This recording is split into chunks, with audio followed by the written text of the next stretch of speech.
There's a specific kind of confusion that shows up in love when nothing big has happened, but everything feels different anyway.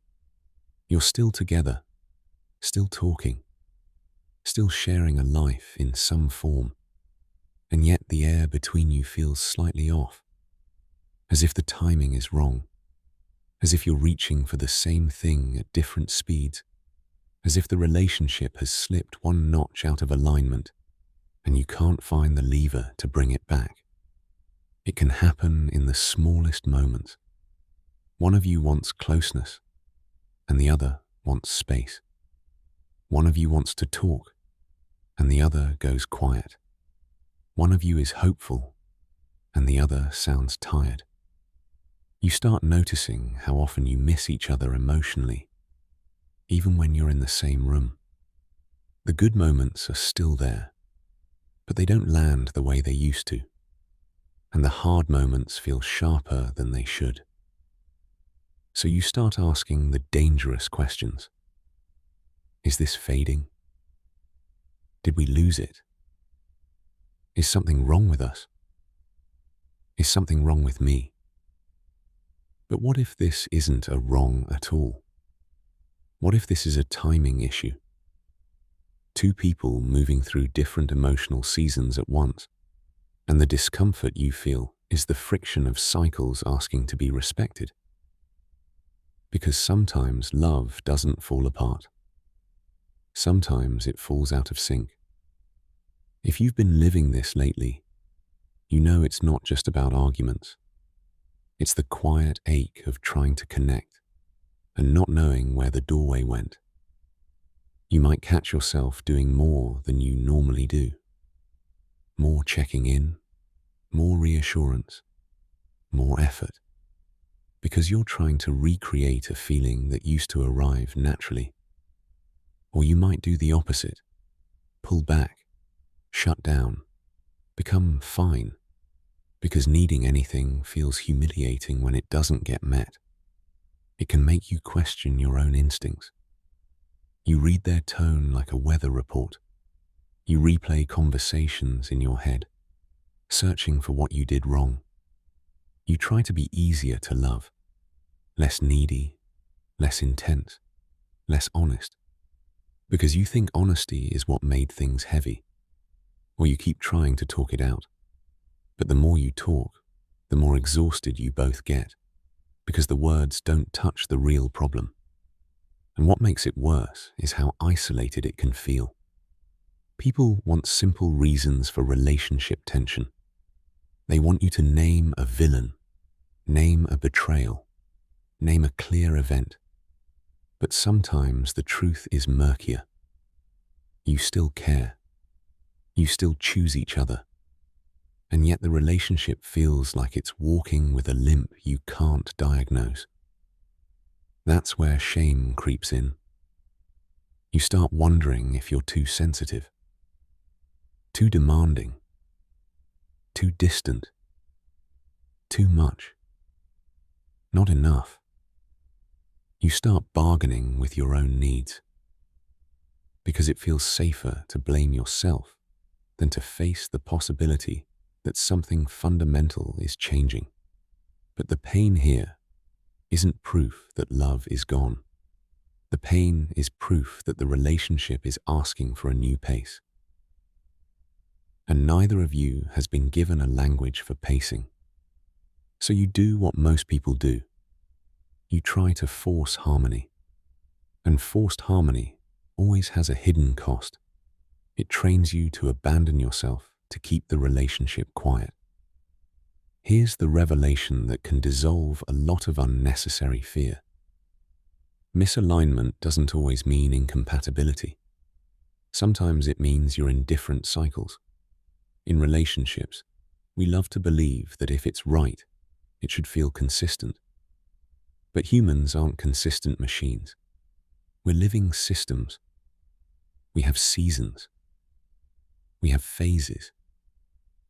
We have inner weather that changes with stress, growth, grief, ambition, hormones, identity shifts, and life pressure. And when two people are changing at different tempos, love can start feeling like a missed step. This is why the same couple can feel deeply connected in one season and strangely strained in another, without either person doing something wrong. It's why a relationship can feel easy for months and then suddenly feel touchy. It's why intimacy can feel natural and then feel effortful. It's why small things become big, not because the small thing matters, but because the underlying rhythm is off. This is where numerology becomes a powerful lens, not because it tells you who you are, but because it helps you read movement. Numerology, as Prophecy Pulse uses it, isn't a personality label and it isn't a prophecy game. It's a way of naming cycles, expansion, consolidation, maturation, and seeing how those cycles show up in your emotional life. When you can name the cycle, you stop calling the moment a failure. You start treating it like a phase with a purpose. You stop trying to fix your partner into matching your timing. You stop trying to punish yourself for needing what you need. You start asking a different, steadier question.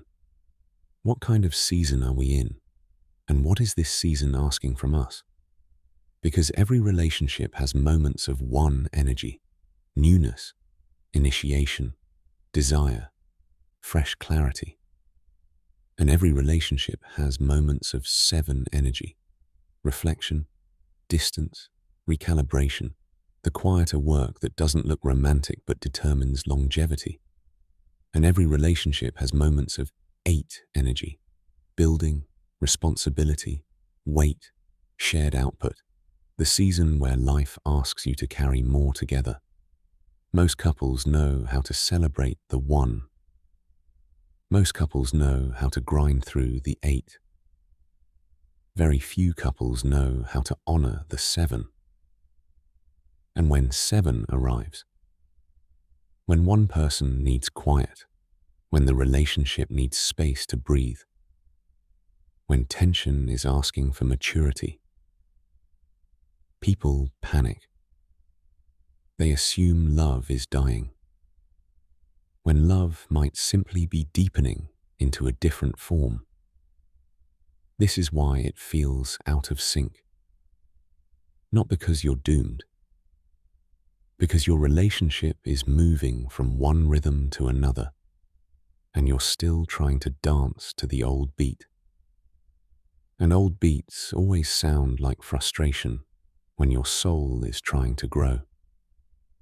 Numerology has ancient roots that were never meant to be reduced to shallow identity claims. In early Greek and Pythagorean traditions, numbers were treated as patterns of harmony and proportion, ways of describing how life moves and matures, not labels for who you are. In other ancient streams, number symbolism served as a language for rhythm, timing, and structure, an attempt to name the invisible order behind visible experience. That's why this codex fits relationships so well. Relationships are not only built on feelings, they're built on rhythm. They're built on timing. They're built on how two nervous systems move through life pressure together. When the rhythm is honored, love feels spacious. When the rhythm is ignored, love feels like work. You can see this play out in real life constantly. You see it in the couple that moves in together and suddenly starts fighting about things that seem trivial. It's not the dishes. It's not the laundry. It's that they've moved from 1 energy into 8 energy without realizing it. More responsibility, more shared load, more exposure. If they keep trying to live like they're still in the honeymoon phase, they'll interpret the weight as a loss of love. But the weight might be the relationship maturing into real partnership. You see it in long-term couples after a major life transition, a job change, a relocation, a health scare, a new baby, a grief season. One partner might enter 7 energy, more internal, quieter, needing space to process, while the other enters 8 energy, more practical, more task-driven, trying to stabilize life through action. They start misreading each other. The quiet one feels pressured. The practical one feels abandoned. Neither is wrong. They're in different cycles, asking for different kinds of support. And you see it in modern dating too, where people mistake intensity for alignment. 2 people meet in 1 energy, spark, novelty, momentum, and it feels like destiny. Then 7 arrives. The slow questions, the emotional truth, the need for boundaries, the discomfort of real pacing. If one person can't tolerate 7, they call it a loss of chemistry. But often it's the first test of maturity. The relationship is asking, can you stay when it stops being a dopamine rush? Even public-facing relationships show this. You'll see couples who look perfect during expansion seasons, and then suddenly shock everyone with a breakup. People call it sudden, but it's rarely sudden. It's often years of ignored cycles. One person growing, one person consolidating, both pretending the rhythm mismatch will resolve itself. When the structure finally gives, it looks like an event. But it's usually a long misread season reaching its consequence. Numerology doesn't tell you what will happen next. It tells you why what's happening now feels the way it feels. It gives you a map that replaces panic with pattern recognition. Sometimes the relationship feels off because it's being asked to mature. And maturity is rarely comfortable. Maturity feels like learning to love without rushing, without collapsing, without performing, without pretending the cycle isn't changing. And once you see that, you stop treating misalignment like a threat. You start treating it like a message. So how do you move through an out-of-sync season without breaking everything, without swallowing your needs, without turning conflict into a courtroom? You start by naming pace as the real topic. Most fights are pace fights in disguise. One person wants closeness faster. One person wants resolution faster. One person wants space longer. One person wants reassurance right now. If you can gently bring the conversation back to pace, without accusation, you stop arguing about surface details and start addressing what's actually happening. You also stop demanding that the relationship feel like the season you miss. That sounds simple, but it's where most suffering comes from. You keep measuring today against a month where you felt closer, a year where you laughed more, a phase where sex was easier, a time where you didn't have so much life pressure. But comparing seasons is how you turn normal change into unnecessary grief. The question isn't, why aren't we like we were? The question is, what kind of closeness is possible in this season? Then you practice emotional budgeting. If life is heavy right now, your relationship might not have the same surplus. That doesn't mean there's no love. It means the system is taxed. Emotional budgeting looks like choosing one meaningful connection moment instead of trying to be on all night. It looks like shorter repair conversations that don't spiral into every issue from the last 5 years. It looks like protecting your evenings from screens, or protecting your mornings from stress talk, not because those topics don't matter, but because timing matters. You also watch for the discounting reflex, when you start making your needs smaller to avoid rocking the boat. In numerology, consolidation seasons can tempt you into quiet self-erasure because you're trying to keep the relationship stable. But stability, built on your silence, will always become resentment later. So the invitation is honest simplicity. One need, said cleanly, without a speech. One boundary, held calmly, without a threat. One truth, repeated gently, without trying to win. And if you're the one who needs space, you practice giving context without disappearing. Space without context can feel like abandonment to the other person's nervous system. Context without blame can feel like safety. It sounds like, I'm quieter lately because I'm carrying more internally, and I still care. I want us. I just need a slower pace to come back to myself. That kind of sentence can prevent a lot of unnecessary damage.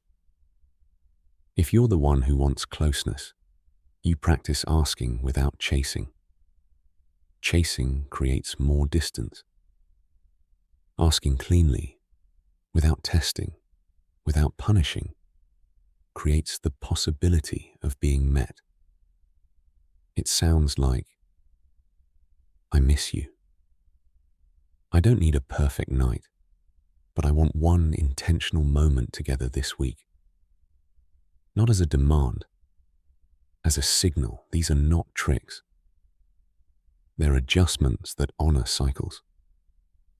Because when you stop forcing summer, you stop interpreting winter as rejection. You start letting the relationship breathe in the season it's actually in. And breath is what keeps love alive. Here's what embodied transformation looks like when this finally lands. Before, you were living in reaction. Every distance felt like danger. Every quiet moment felt like a sign. You tried to manage the relationship back into comfort, which made you tense. And your tension made the relationship feel even tighter. You either overreached, too many talks, too much reassurance seeking, or you shut down, too much silence, too much fine, too much loneliness in the same room. After, you begin to feel a different state in your body. There's more calm because you can read the season instead of panicking inside it. There's more trust because you stop making every moment a verdict on the whole relationship. There's more clarity because you stop confusing rhythm changes with love loss. And there's more self-respect because you no longer buy peace with self-erasure. You become someone who can hold a slower season without collapsing into fear.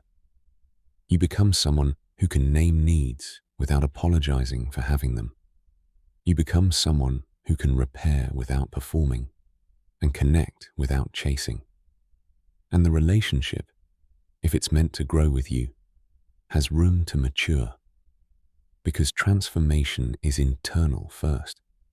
The outer harmony often returns when the inner panic leaves.